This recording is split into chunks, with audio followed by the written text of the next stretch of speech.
लापता हुआ, तुमने शादी कर ली। मैंने इंतजार किया था। सबर तो नहीं किया था ना। तो तुरंत चक्कर में बुढ़िया हो जाई। राधे राधे गुरुजी। जी गुरुजी, हम यूपी हरदोई से आए हैं। हमारे घर में से गुरुजी टीवी नहीं है। चलिए, भगवान जल्दी से आपको इतना सामर्थ्यवान बनाए कि आपकी जो जो कामना है भगवान सब। तुम्हारी पत्नी बढ़िया है, क्या दिक्कत है उसमें? गुरुजी बढ़िया तो नहीं है, बाहर से बढ़िया दिखती है, अंदर से खराब है। पूरा गांव में दुश्मनी बना दिया, हम कहाँ जाएंगे गुरुजी? आप तो यही प्रश्न करते हैं गुरुजी कि हमें रास्ता बताएं। अब जैसी है आपकी पत्नी है, आपको रहना है उसी के साथ। और बोले बेटा एक सेकंड रुक, यहाँ क्या हुआ बेटा? यहाँ से कैसे घूम रहा है? गिर जाएगा, नीचे गंगा है। आंख में आंसू आ गए। स्वामी जी ने कंधे पे हाथ रखा। बेटा क्या बात हो गई, कहां से आए हो? महाराज केरल से आया हूं, जाने के पैसे नहीं है, आत्महत्या करना चाहता था। स्वामी जी ने कहा उदास मत हो, जाने का किराया मैं दे देता हूं, जा दोबारा मेहनत कर, तैयारी कर, कुछ और कर। सुबह जब जाने लगे तो प्रणाम करते हुए स्वामी जी से बोले कि आप तो ज्ञानी हैं, आप तो साधु हैं, आप तो संत हैं, एक सवाल पूछ लूं?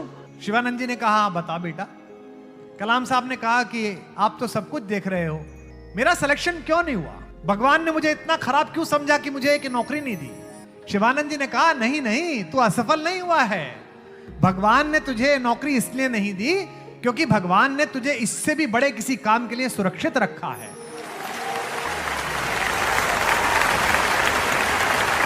मंदोदरी गई, पीछे से पहुंची।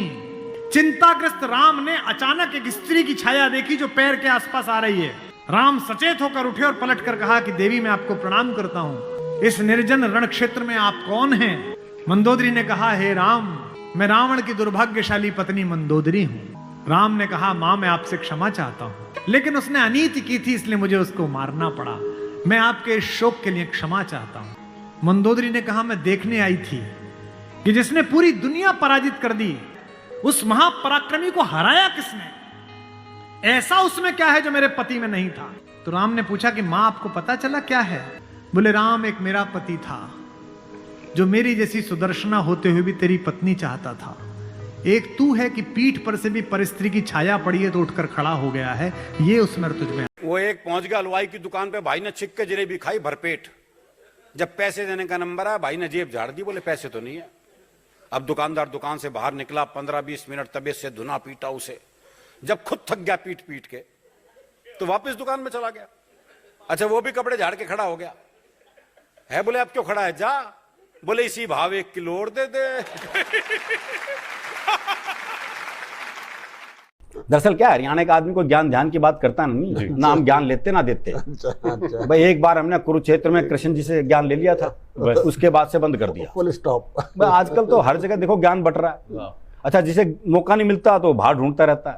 वो हरियाणा में एक बाबा जी सुबह से परेशान, कोई मिला ही नहीं जिसे ज्ञान दे सके।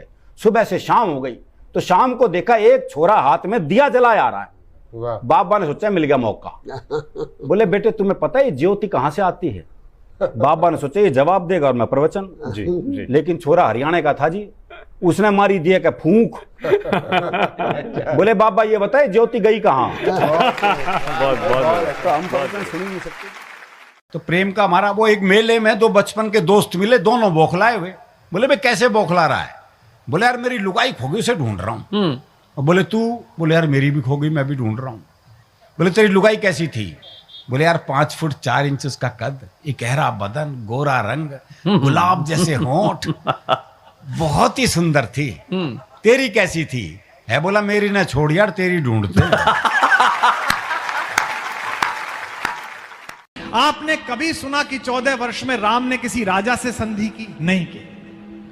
आपने कभी सुना कि वो किसी राजवंश के घर में मेहमान रहे? नहीं रहे। वो किनके घर मेहमान रहे?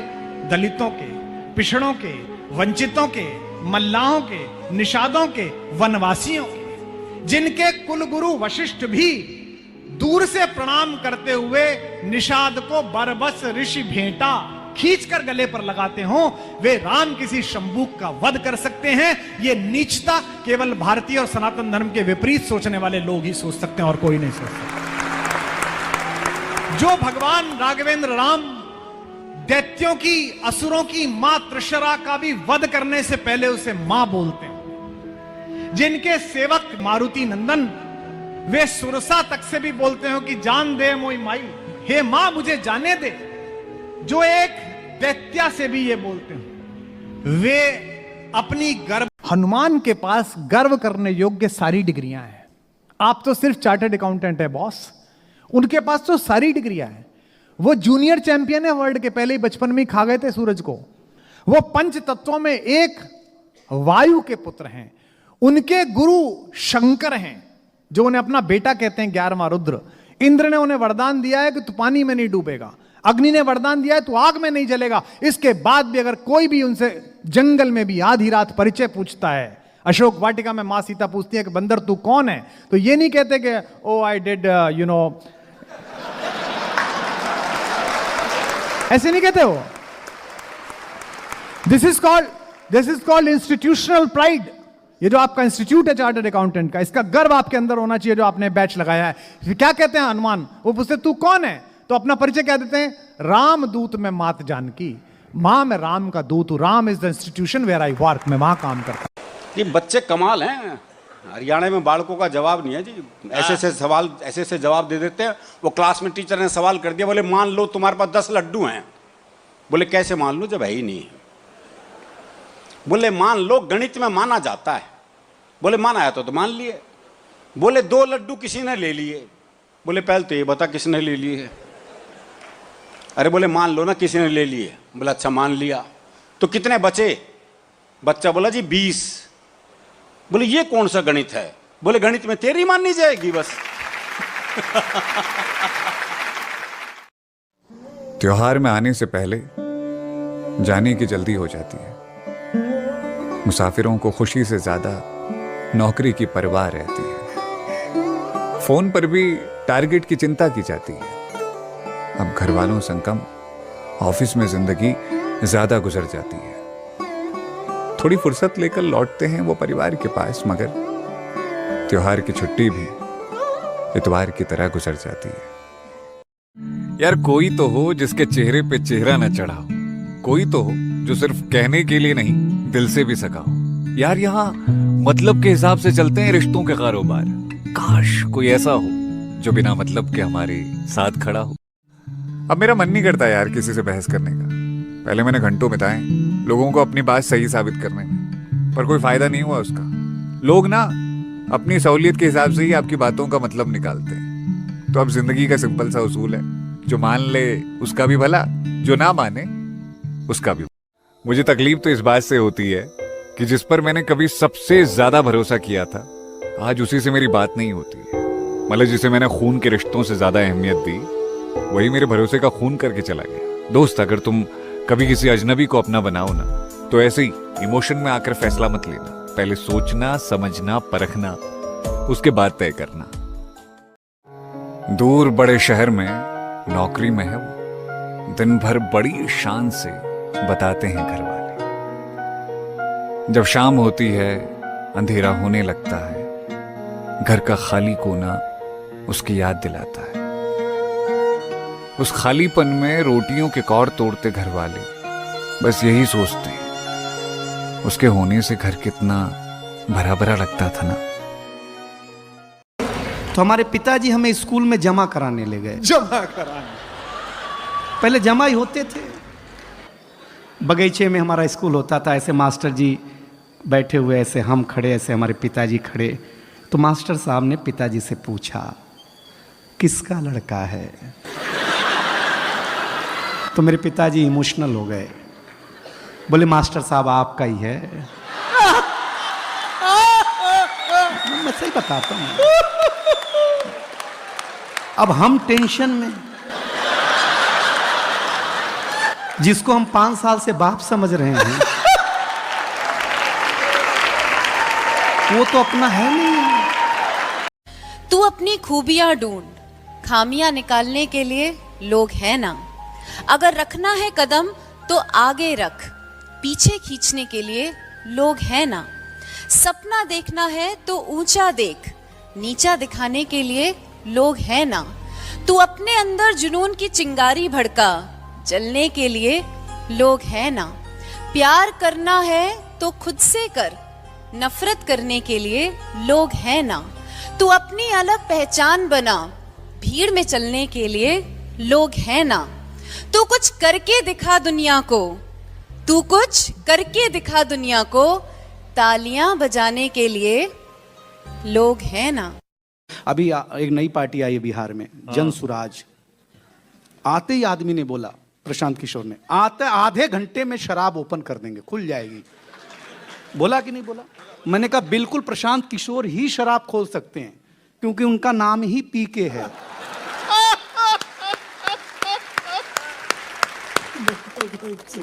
बच्चों से आप नहीं जीत सकते। वो मेरे दोस्त का लड़का टीवी देख रहा था तो उसकी दादी ने बोला, बोले नालायक दिन भर टीवी देखता है, आ कुछ बातें करते हैं। बोले दादी क्या बातें करे चाचा जान? बच्चा बोला, बोले दादी क्या बातें करे? ले दे के 4 6 7 6 लोग तो हैं हम। बोले 6 कैसे? बोले एक आप, एक पापा, एक मम्मी, एक दीदी, एक मैं और एक ये बिल्ली।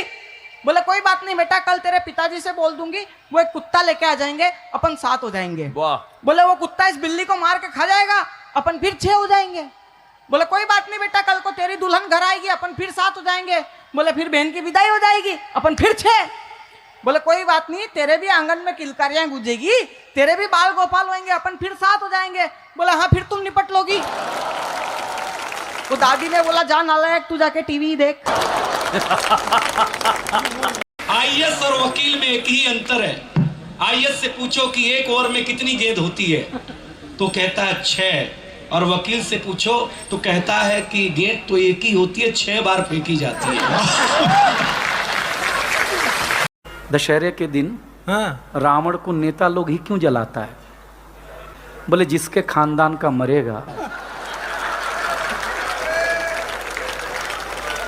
वही न जलाएगा। पैजामे और जींस का अंतर खुजली के समय पता चलता है। जब खुजली होती है ना, तब लगता काश पैजामा पहना होता, तो ये खुजली कंट्रोल में आ जाती भाई साहब। उसके पास ना एक जादू है, वो जब भी मुस्कुरा भर लेती है, मेरी दुनिया में सब कुछ थम सा जाता है। वो जब कोई बात कहती है तो सुनते रहने का मन करता है। वो रूठती है तो लगता है जमाना रूठ गया मुझसे।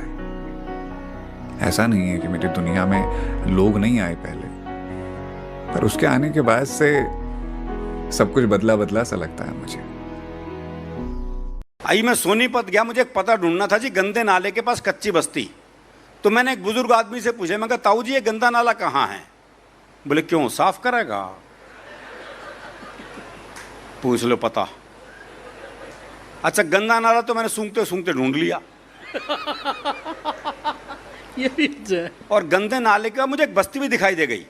तो मैंने एक बुजुर्ग महिला से पूछ लिया, माता जी कच्ची बस्ती यही है? बोली दीवार में सिर मार के देख ले। कुछ पत्नियों को शॉपिंग के अलावा कुछ दिखाई नहीं देता। एक पति सवेरे सवेरे फांसी लगा रहा था तो पत्नी ने कहा, ये क्या कर रहे हैं जी? पति बोला, मैं तुम्हारे रोज नए कपड़े दिलवाने की फरमाइशों को सुनकर तंग आ चुका हूं, इसलिए अब फांसी लगाने जा रहा हूं। ये सुनते ही पत्नी दहाड़े मार मार कर रोने लगी। पत्नी ने कहा कि जाते जाते कम से कम एक सफेद सूट तो दिलवा दो, वरना 13वीं को क्या पहनूंगी।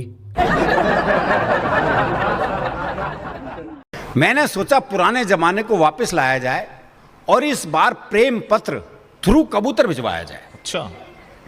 मैंने कबूतर के पंजे में चिट्ठी अटकाई और उसे ये बात समझाई, देखो भाई ये तो याद नहीं है कौन से प्यार की कौन सी चिट्ठी है। कहाँ तक याद रखे जी आदमी?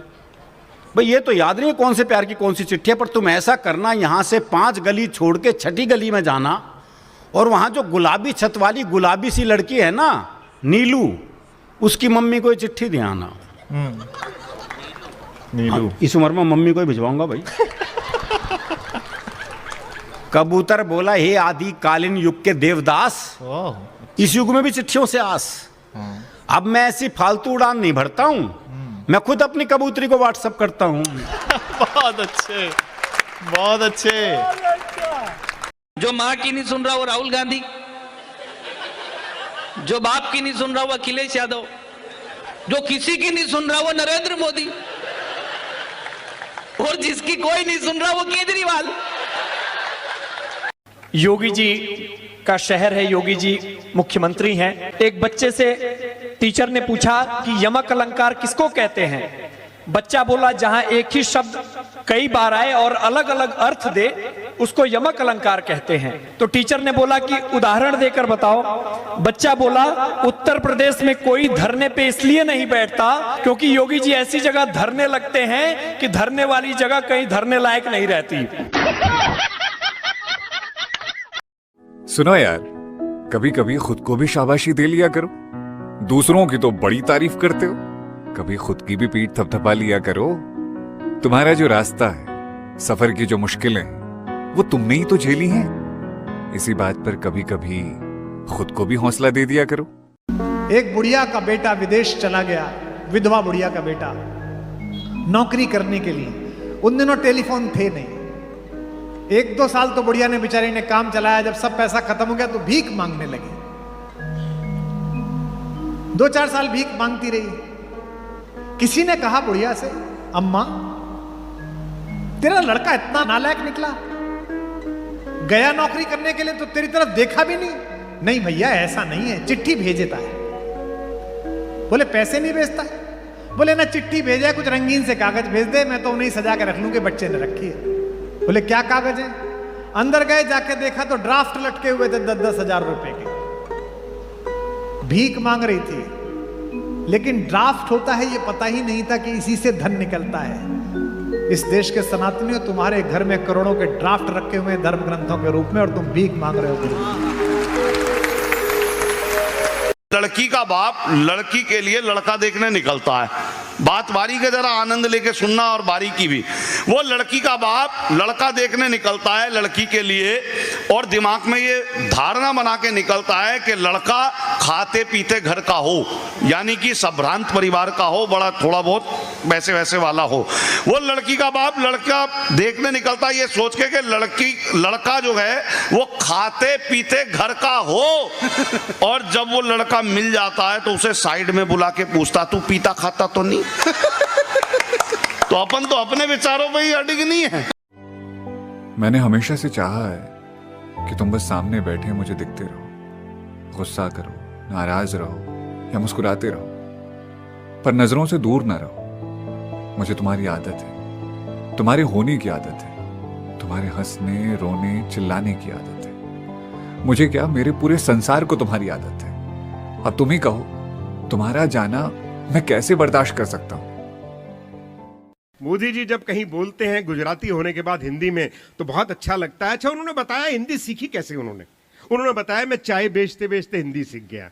आपने पढ़ा होगा, सुना होगा, मैं चाय बेचते बेचते हिंदी सीख गया। भाई इसमें क्या खास बात है? आधा पंजाब दारू पी पी के अंग्रेजी सीख गया। भाई को खास बात है तो बताओ ना। अब वो 2014 में जब पहली बार भारतीय जनता पार्टी की सरकार बनी तो कार्यकर्ताओं ने नमो टी स्टॉल करके फ्री में लोगों को चाय पिलाई। आइए चाय पीजिए। मोदी जी कभी चाय बेचा करते थे, आइए उनके सम्मान में चाय पीजिए। तो एक शराबी पड़ा हुआ था परले किनारे पे। वो बोला ये मोदी जी अगर 7-8 दिन किसी शराब के ठेके पे भी काम कर लेते तो इनका क्या बिगड़ जाना था। देखिए हर आदमी अपने अपने फायदे की सोचता है।